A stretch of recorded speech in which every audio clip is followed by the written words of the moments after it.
Hello, everybody. I'm Storm Faerywolf, and I'm here to talk about crafting the witch's name.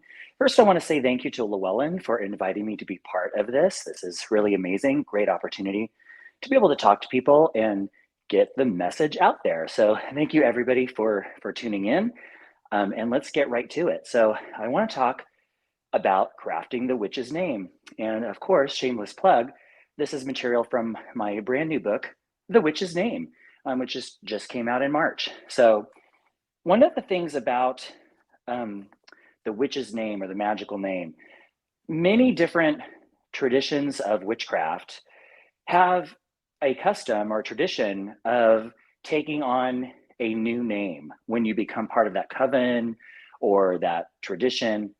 And it's not just witchcraft, of course. Many different religions do the same thing. When you convert or you're confirmed in different religions, you often take on a new name to signify symbolically a new life that you are embarking upon. In the craft, we often do this when we're initiated, perhaps into a coven or a different tradition.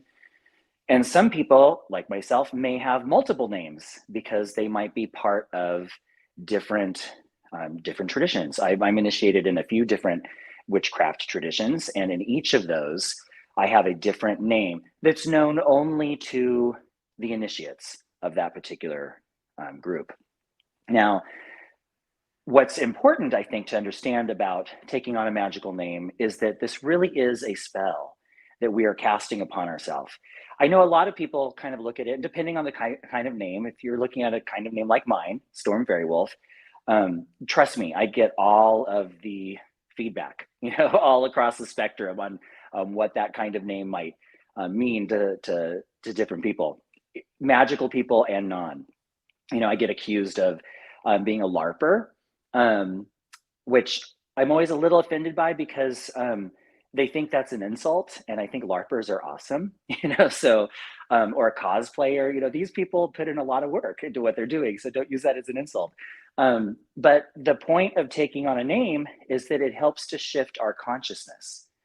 Much in the same way that if we were stepping into a ritual circle for a particular ritual intent, we might have a ritual robe that we put on, or we might be skyclad, or we might have a particular necklace or piece of jewelry that we wear only in ritual. And because when we put that piece of jewelry on, or we put on that robe, or we strip off our clothing, we enter into a different phase of consciousness, a different level, if you will, of consciousness. We know that this is not normal. It's not regular waking consciousness. This is not how you dress when you go to work, probably. You might not wear that necklace, when you are out grocery shopping. But when you put that on, it helps to shift you. And now you are in magical space internally. And so taking on a magical name does much the same thing. But I assert that it's even deeper than that, because we identify with our names in a way that we don't necessarily identify with a piece of clothing or with a piece of jewelry. It still is that consciousness shifting trick, if you will, but it's much deeper because, again, we identify with our names. When I'm talking about the magical persona, it's not just the name that I'm talking about. So my book, The Witch's Name, it's not just a book on names. I give examples, of course, of different types of names, but really it's about inspiration. It's about bringing things in to our consciousness that we want to use. Perhaps we might think of them as magical building blocks. We are building the magical persona. So what do I mean when I'm saying the magical persona? Well, first, I feel that we are giving ourselves a sense of confidence, because when I step into a ritual circle, I want to feel as if I am in the center of my power, that I have that divine and magical authority to do whatever it is, the work that we need to get done, and so taking on a name can help us to bring in certain elements that make us feel more powerful. This isn't about play acting. This is about tapping into something deep within ourselves and then expressing it on an outward level. Now, there's a lot of different ways one might wear their magical name. I mentioned before that in many cases, those names are only known to the initiates of your particular group. But that's not the only way in which they're used. Obviously, my name, Storm Faerywolf, that is a magical name that I have. It is my public magical name, because in my case, I have a particular calling to be a public resource for the craft. That since I was very young, that was the trajectory, that I've been on. I saw Lori Cabot on my TV when I was young. She was running for mayor of Salem, and she was just a public witch all the time. She wore the black robes. I know some people kind of made fun of her for it, or they thought, oh, she's just trying to get attention. A lot of people like to project onto something that they don't understand. But when I saw her, I thought, wow, she's living it 24/7. Her witchcraft wasn't something that she just did in secret and nobody knew about it. She was there to do it visibly. And, I will also say as a gay man, I do understand that visibility is important. We don't get rights, when we are invisible in the corner. And this isn't to say that everybody has to be out there and everybody has to have a magical name that everybody knows. But if that's your calling, then it helps you to kind of live in that calling. By using Storm Faerywolf, even when I'm at the grocery store, this is a reminder to me that I have chosen to live a magical life 24/7. And again, that doesn't mean that everybody has to do that. Just like other gay people don't necessarily have to come out of the closet. It's a personal decision based on your comfort zone, where you live, and just, how you feel about it. The same thing with living in the broom closet. If you don't want your family or your neighbors to know, you might have very good reasons for that, or maybe simply you feel it's none of their business. That's valid. So then you probably wouldn't have a public magical name. But in private, it does make a huge difference. We can definitely shift our consciousness into a space that is more conducive to making magic by identifying, with a name other than that which is assigned to us at birth. So I talked a little bit about the magical persona. Let's really figure out what that is. So to me, the magical persona is the best witch or warlock I can be. And I use the term warlock for myself. That's a whole other conversation. If people are interested in knowing more, you can go to my website, faerywolf.com/warlock, and I have some stuff on that. But I feel that the magical persona is about me being in my power. I am aligned. I'm connected perhaps to the elements, maybe to the different spirits that I work with. And that is me feeling like, yes, I have this power. I have this divine authority to do the work at hand, whatever the work of the circle is. If I go into the circle feeling like I'm powerless, well, the magic circle focuses what you're thinking and feeling and focusing on. And so I don't want to go into a magical circle feeling disempowered. So I'm going to try to do everything I can to feel powerful. So I just want to talk right now a little bit about my name and how it came to me, to give some context and how I view this whole crazy thing. So I knew, of course, that it was a custom, for witches to take on a new name. I wasn't at the time initiated into any particular group that gave me a name. So I knew I was just on a search on my own. And I had some very powerful dreams. And one of the first dreams was I was in this flat place, unlike where I live. I live in San Francisco Bay Area, in California. And it's very hilly and everything here. But in this dream, it was a very, very flat place. And there was a tornado coming. I've never in my life actually experienced a tornado, but my grandmother used to talk about them. She was from Nebraska. And so it always was in the back of my mind as something that was a little terrifying. So, but in this dream, this tornado is coming. And I remember I had a magic ring. Now, interestingly enough, the magic ring showed up from a bunch of dreams in my childhood. I used to have these recurring dreams where I had this magic ring, likely inspired by, the tales, 1001 Nights, my mom used to read me when I was a kid. But I had this magic ring and I could never really figure out how to make it work, maybe a little bit. And I used to have that dream all the time as a kid. And then it stopped. And then in my adulthood, when I was looking for my witch's name, I had this dream and here's that ring back again. And here I am. I'm like, okay, I'm going to try to stop the tornado. I'm going to try to save everybody. I'm out there working on this ring, How do I make it work? Nothing's happening. I'm starting to panic. The tornado's getting closer. And finally, the tornado comes and it hits me, it picks me up. And I'm sucked up into the sky and it's terrifying. And I'm being thrashed around like a little rag doll. And I just give up. I'm like, that's it. I'm dead. And I just give up. And as soon as I gave up, all of the wind and the rain and the lightning and the hail just like went into my body. And the winds died down and left me very slowly down gently on the ground. And I felt shaken and a little buzzy and also relieved. And then I woke up and I was feeling very buzzy. And that's where I got the name Storm, because I figured, okay, here's this powerful dream that is really talking about power, intention, and also surrender. And that I thought it was very, very potent, that I could be that calm inside the storm. And so that was part of me taking that name. The next part was the wolf. Ever since I was a kid, the wolf would show up to me, but I kind of downplayed it when I was looking for my pagan or my magical name, because I figured like everybody's a wolf, right? And I wanted something unique, and there were so many wolves and ravens and, whatever. And so I was pushing it off.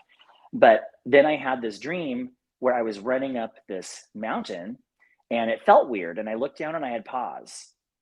And then next I was outside of my body and I saw my wolf body run up to the top of the mountain to howl at the full moon in kind of stereotypical fashion. And it felt really good.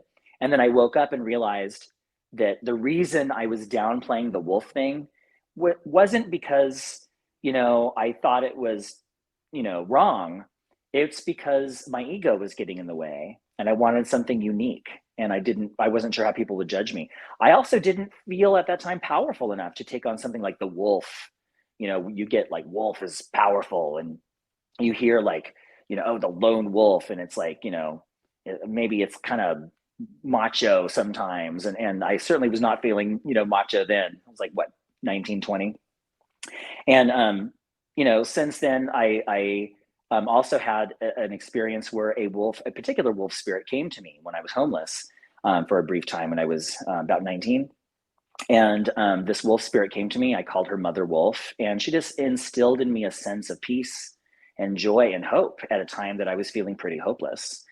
And so after those experiences, I decided, no, I'm going to take on the wolf. This is something that is actually speaking to me.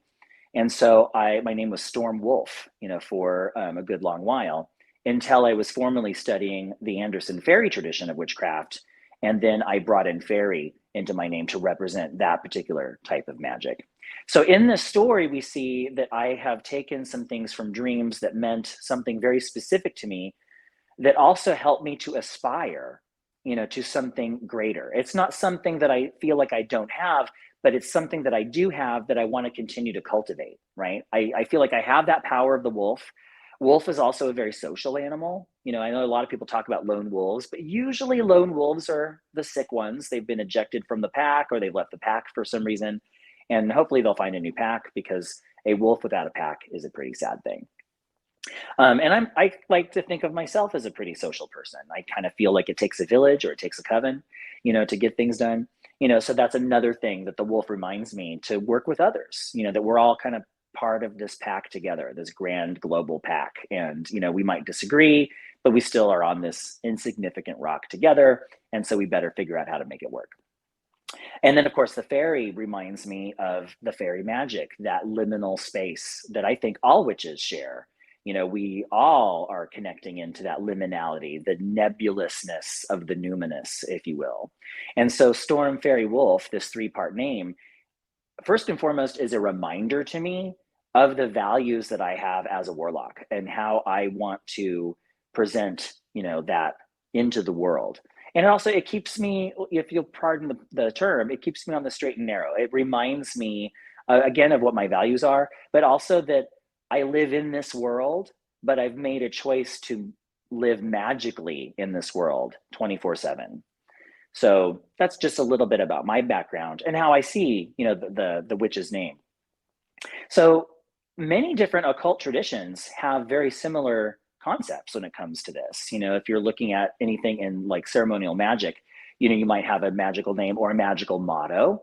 that you will adopt. That might change if you're elevated to different degrees. You might have an opportunity to choose different names, and those can have magical consequences. They will kind of give us their energy so that we can kind of get to the next level of what we're doing.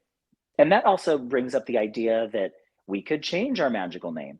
Obviously, I showed how I changed mine. I added, to it later on, because Storm Wolf just wasn't the whole picture. After a while, after living with it for a while, it just felt like it wasn't complete. It's so bringing in that fairy element really made it feel more like it's synced, with my life.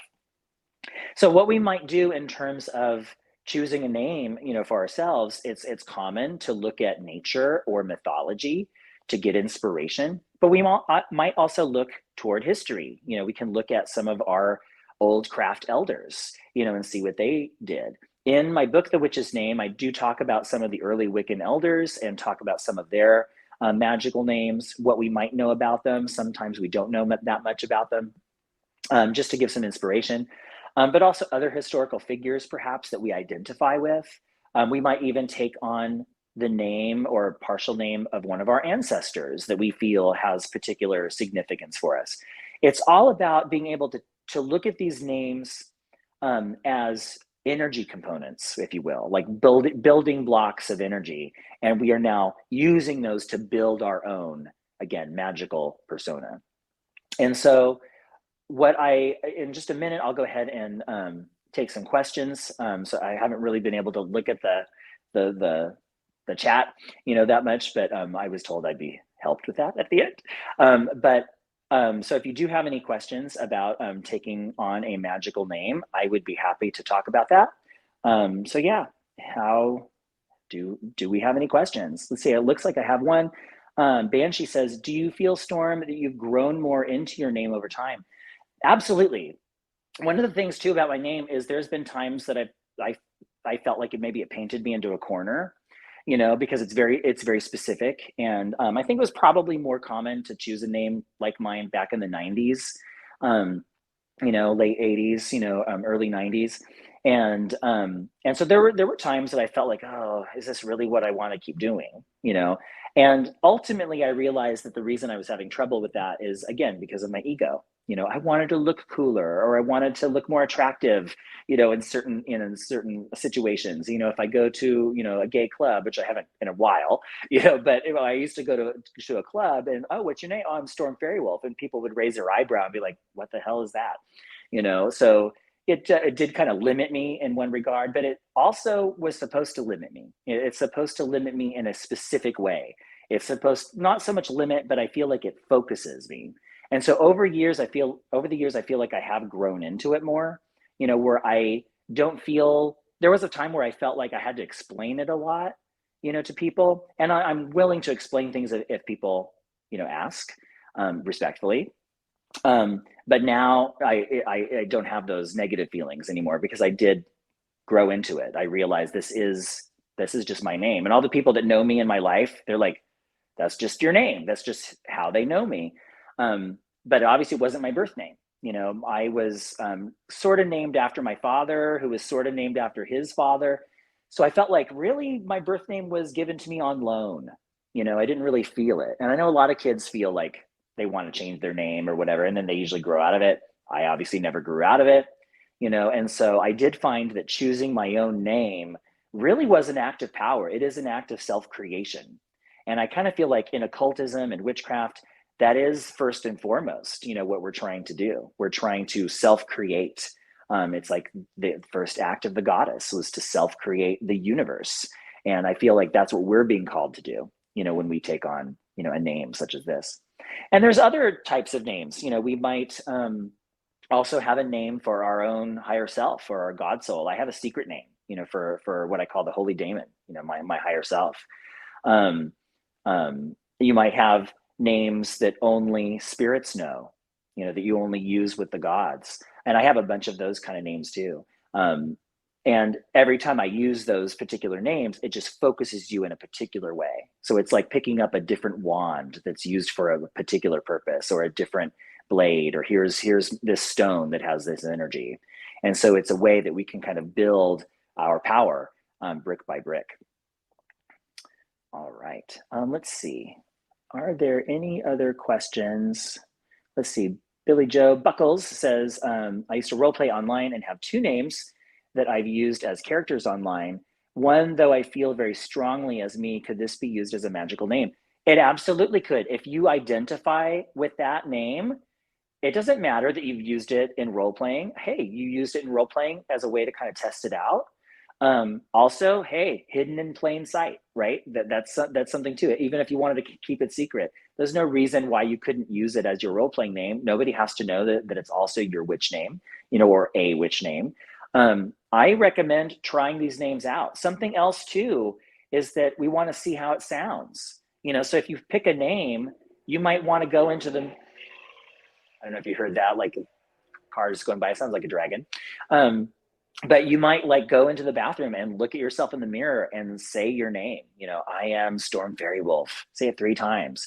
Look into your eyes, see how it feels. It might feel silly at first. And I want to say that's okay. It can feel silly at first because I think we need to get beyond silly. We need to make friends with silly. First of all, in one level, witchcraft is silly. A bunch of sometimes naked adults getting together in a circle in their living room and lighting candles and speaking strange names of power. Ridiculous. And yet, absolutely powerful, absolutely spiritual fulfilling. When you're looking at it from the outside, it seems absurd. But when you're inside, you have those profound experiences. So at first, when we're first adopting a magical name, it might seem silly because we're still kind of mentally on the outside. We have to incorporate it. We have to integrate it. We have to give it some time. And then you might find that, this name doesn't sound right to me, so I'm going to keep looking. And I give a lot of examples, shameless plug, I give a lot of examples in my book, The Witch's Name, on things that you might try. I give a lot of practical exercises. There's even one exercise that I particularly love where you use Scrabble tiles in order to make a name that's basically a sigil, maybe based on a short phrase. And then you would get, some of the letters and you'd arrange them in a way in which it creates a word. You could also, besides magical names, you could use that to make magical words, that only mean this specific thing, the specific intent. But now you can speak that word and it's kind of shorthand. It's a sigil sound, if you will. So definitely, if you haven't already, I would humbly ask you to pick up a copy of my book, The Witch's Name. And of course, if you do like it, and any of my other books, wink, wink, nudge, nudge, please consider rating them on Amazon and Goodreads because it makes a huge difference. Okay, let's see. Honey says, is it possible to use a different form of your name, i.e. your name in another language as a magical name? Absolutely, you could absolutely do that. The one caution I would say about using a language other than your own is you really want to do the research and make sure it's actually what you think it is. Google Translate can be helpful, but it is notoriously bad in some places for making an accurate translation. So you don't want to be the person that says, oh, my name, means freedom in Welsh, and it actually means idiot, whatever, just to grab something from the ether there. You want to make sure that you're actually using the right name. And also, if it's not something that you're culturally connected to, you want to make sure that you're not just culturally appropriating that as well. So those are some concerns, but absolutely, especially if it's something in your background. I sometimes will use words from, either Irish or Gaelic, in my work because that's my genetic background. But I also don't make any claims to having any sort of inheritance to that particular culture since I was born here in the United States. Nancy says, if you have names from multiple traditions, how do you choose your main name? It's trial and error, I really think is probably the best way to go. You have to sit with it. I would say probably you're going to meditate on this. You're going to journal with it. Ask yourself, how does it sound to you? How are you going to use your main name? Is it going to be only when you go to pagan events and festivals? Is it only going to be attached to your accounts online that are specifically geared towards magic and witchcraft? Or is it going to be something that you're going to use every day? Again, when you're going to the grocery store, these are all concerns. There is no right way to choose a magical name other than doing it in a way that feels authentic, to yourself. So I feel like it's a journey. and my book really does talk about approaching this as a journey, taking in these considerations. How is it going to be used? Who's going to know it?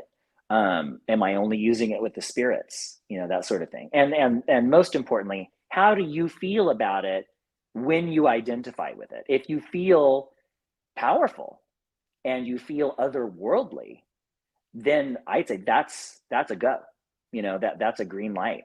But if you just feel kind of like, I don't know about it, I am feeling kind of iffy, kind of meh, well, then maybe you should keep looking. Maybe you just need to tweak it a little bit. And I will say, once you've chosen a name that you feel is your magical name, then there are things you can do to even kind of fine tune it a little bit. I will go through numerology and figure out what the numerological significance of the names are. With my name, Storm Faerywolf, I just knew that it was right when it all came together. And so I didn't check the numerology at first. And then later I was like, wow, I really should check it. But I was a little afraid because I thought, well, what if it doesn't work out? I don't want to abandon it because it feels so right. And luckily for me, when I finally reduced it down, it was a 7, which is my birth number. 7s have been present in my life forever, and so I felt like, oh, thank goodness, I was validated. This was the correct name for me. Let's see, what else do we have? Heidi Ellis says, I'm combining both my animal guides and their names in my family languages, Danish, Finnish, and Swedish. It feels right, so I'm going with it. There you go. Ultimately, it's your name. And so nobody else can tell you what to do or not do with it. If it feels right to you, step into that, use it. The proof is in the tasting of the pudding, which means use it, see how it feels, work with it for a while. You could always change it later if you decide it no longer suits you. And sometimes we do grow out of a name, and that's fine. As long as we're not changing our name as often as we change our underwear, right? Then we have nothing to really connect to. We do need to give it time to put down its roots. All right, so let's see. I'm probably missing questions. So if there are good questions I've missed, I'm hoping that they'll tell me at the end. Let's see. Isabel says, can you use numerology to pick your name? Great for your knowledge. Great day, and thanks. Yeah, I would say, obviously you want to pick a name first because you need something to check the numerology of. But absolutely. Numerology, astrology too. We might pick something that has different elements of astrology because we feel maybe that resonates with our chart, or it's something that we're missing in our chart. For me, I don't have a lot of earth in my chart. And so to me, wolf is also an earthy, kind of presence as well. And so that kind of brings in a little bit of that as well. And it depends just how you think about it. All right, let's look. We got about a minute left. Let's see if there's any questions I missed. It says, Ruby had a comment alluding to whether or not we need to keep our magical name secret for 3 years. 3 years, that seems pretty arbitrary. I've never heard that. You do you. Everybody's got some other rule about what other people should be doing. So I would just throw that out. If you feel that you should keep it secret for a period of time, or maybe your spirit guides have told you should keep it secret for a period of time, that's different. But it sounds like you're citing somebody's rule. I will say that I've been practicing the craft for longer than I would like to admit to you all today. And I've never heard that at all, that you need to keep it secret for a particular length of time. So, all right. Okay, well, I guess that's my presentation for today. It's only half an hour, so I feel like I just kind of babbled at you for a little while, but hopefully you guys got something out of it. Again, I just want to shamelessly plug my book, The Witch's Name, Crafting Identities of Magical Power. There's a lot of really good stuff in there. And then my other book that just came out in May is The Satyr's Kiss, Queer Men, Sex Magic, and Modern Witchcraft, just in time for Pride.